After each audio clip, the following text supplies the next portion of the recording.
সম্প্রতি ঢাকার শোবিজে তারকা বনাম তারকার খোলা সমালোচনা করলেন মেহের আফরোজ শাওন, যিনি এখন পর্দায় কম কিন্তু সোশ্যাল মিডিয়ায় সবসময় সরব। এবার খোলাখুলি সমালোচনা করলেন অভিনেত্রী নুসরাত ইমরোজ তিশার।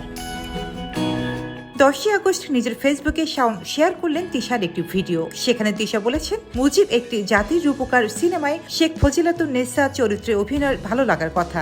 ভিডিওতে দেখা যায় শেখ হাসিনা সহ আওয়ামী লীগ নেতাদের সাথে তার নানা মুহূর্ত। অবশ্যই বঙ্গবন্ধু যে সকল কাজ করেছেন, যেভাবে এগিয়ে গিয়েছেন, ওনার স্ত্রীর যদি সাপোর্ট না থাকতো আসলে কেউই এত এগিয়ে যেত না। কিন্তু ভিডিও শেয়ার করে শাওন যা লিখলেন সেটাই এখন আলোচনার কেন্দ্রবিন্দু।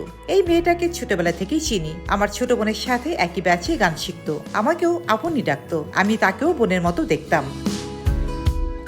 শাওন আরো লিখেছেন, 1996 সালের সংসদে তার মায়ের সহকর্মী এমপি শাহিন মনোয়ারা হক ছিলেন তিশার আত্মীয়, তাই তখনও প্রায়ই দেখা হতো।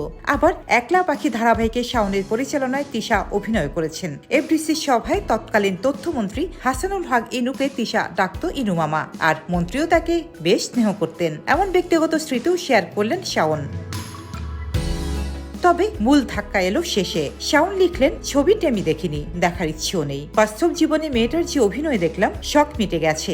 এরপর হ্যাশট্যাগ নাটক কম করো প্রিয়। উল্লেখ্য, 2023 সালে মুক্তি পাওয়া মুজিব সিনেমায় শেখ মুজিব চরিত্রে অভিনয় করেছেন আরিফিন শুভ, পরিচালনা করেছেন ভারতের শ্যাম বেনেগাল। কিন্তু শেখ হাসিনা সরকারের পতনের পর থেকেই তিশা এই সিনেমা নিয়ে সমালোচনার মুখে।